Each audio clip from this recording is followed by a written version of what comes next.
Ever feel like you're navigating the vast, sometimes lonely world of online learning? We're right there with you. That's why, for this deep dive, we're getting tactical about how to make those digital classrooms crackle with energy. What's fascinating is we're not just talking theory here. Right. You've got research on building vibrant online communities, stories from real students, and even a peek into how AI like ChatGPT is changing the game. Okay, so let's unpack this. Yep. I'm particularly intrigued by this COI framework. Sounds kind of technical, but it's supposed to be the secret sauce for boosting student engagement online. Yeah. What's the deal with that? Imagine this.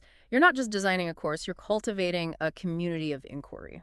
Okay. The COI framework lays out this triangle: social presence, teaching presence, and cognitive presence, each one essential for a thriving online classroom. So it's not enough to just have great content online. Right. It needs to feel like a community too, right? Exactly. Think about a time you felt really connected in an online class. Chances are there was a strong sense of social presence. Yeah. It's that feeling that you're part of a group, that you can interact with your peers and your instructor in a meaningful way. Which can be tough online. Yeah. I've definitely had those classes where it felt like I was just submitting assignments into a void.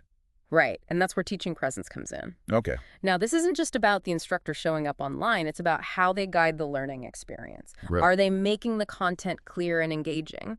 Are they facilitating discussions and providing feedback that helps students grow? It's that difference between a distant lecturer and a guide who's really present in the online space, Yeah. making you feel supported throughout the journey. Precisely. Okay. And then we have the third point on our triangle cognitive presence. Okay. This is where things get really exciting because it's about getting students to actively think, question, and make connections with the material. Yeah. They're not just passively absorbing information, they're actively engaging with it. So using the concert analogy, Right.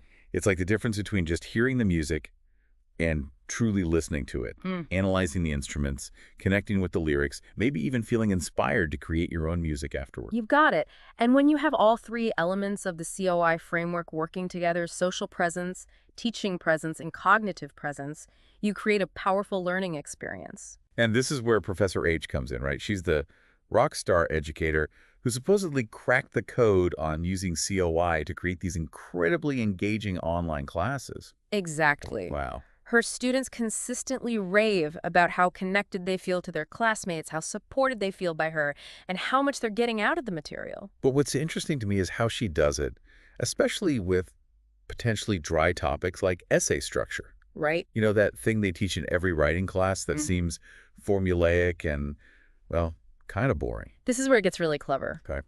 Imagine you're a nursing student in Professor H's class, dreading yet another lecture on the 5-paragraph essay. But then she connects it to something you do every day: charting and patient documentation. Interesting. Suddenly, what seemed tedious becomes a practical skill you can use in your future career. That's brilliant. Suddenly, there's a real-world application for this seemingly abstract concept. Right?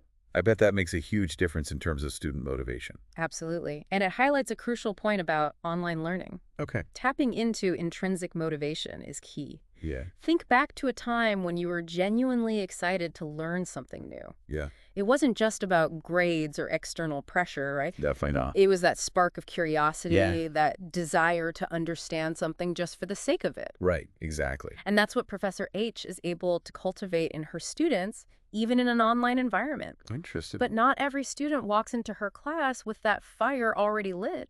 Yeah. Some, like Steve, the nursing student, are just going through the motion. Okay, so how does Professor H help students like Steve rediscover that love of learning? What's her secret? Well, imagine you're Steve for a moment. Okay. You're juggling a tough nursing program, maybe a part-time job, family commitments. Life feels like a balancing act. Right. Tell me about it. Right. I remember those days feeling like I was constantly choosing between studying, sleep, and, actually having a life. Exactly. Yeah. And for many adult learners, that's the reality. Right. They're facing what we call the triple threat to motivation. Triple threat. Okay, this sounds serious. It is. Break it down for me. It's that perfect storm of external pressures demanding schedules, family responsibilities, coupled with internal doubts. Am I too old for this? Can I keep up? Yeah. It's enough to make anyone want to throw in the towel. So how do you combat that? I mean, you can't magically give everyone more hours in the day. You're right, you can't. Right. But what you can do is create a supportive online environment that minimizes unnecessary stress and maximizes those aha moments that reignite that passion for learning. Okay, so what does that look like in practice? How does Professor H make it happen? She sweats the small stuff, Okay. understanding that little things can make a big difference. Right. For example, she uses a single Zoom link for all her class meetings, lectures, office hours, study sessions, everything. Wait, seriously, just one link for the whole semester? Yep. Think about it.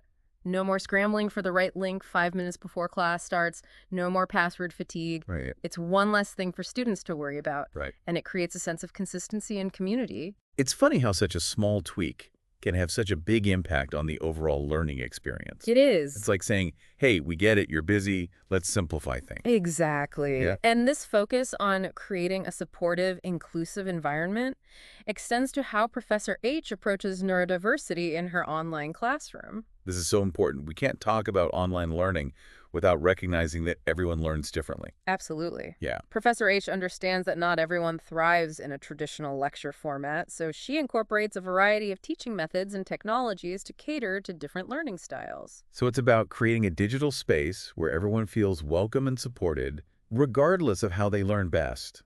Precisely. Okay. And this leads us to a topic that's revolutionizing education as we speak.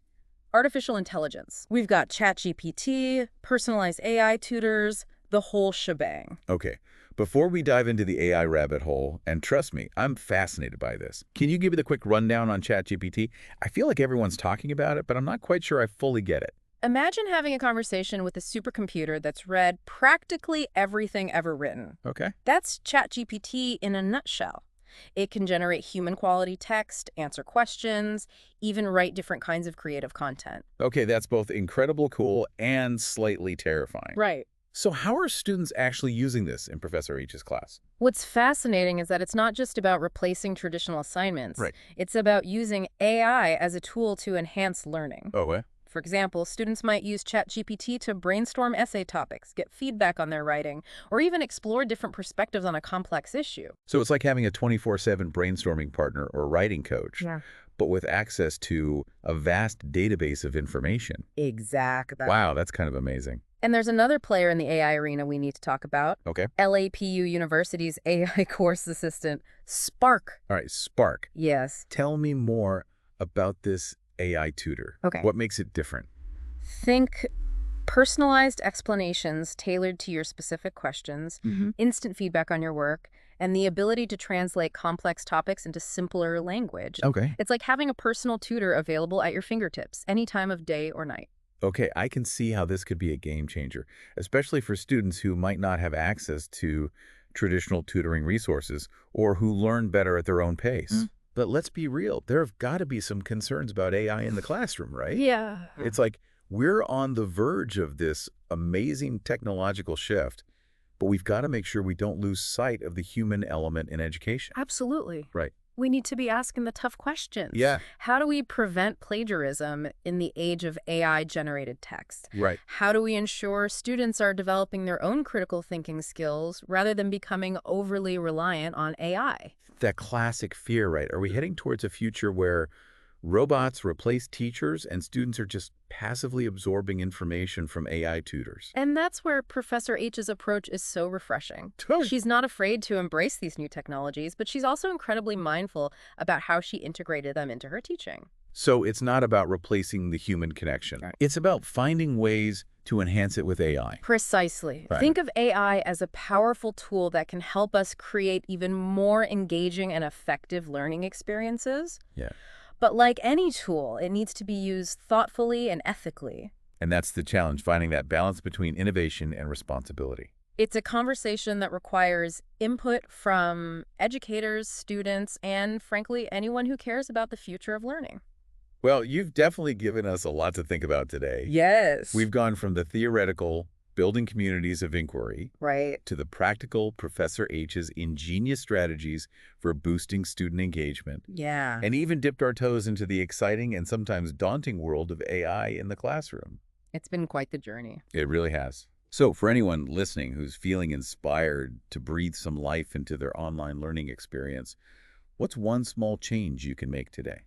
Maybe it's reaching out to a classmate you haven't connected with yet, Yeah. or asking your instructor that question you've been hesitant to ask. Or maybe it's thinking about how you can use technology, whether it's a simple Zoom link or a sophisticated AI tool to create a more engaging and supportive learning environment. Right.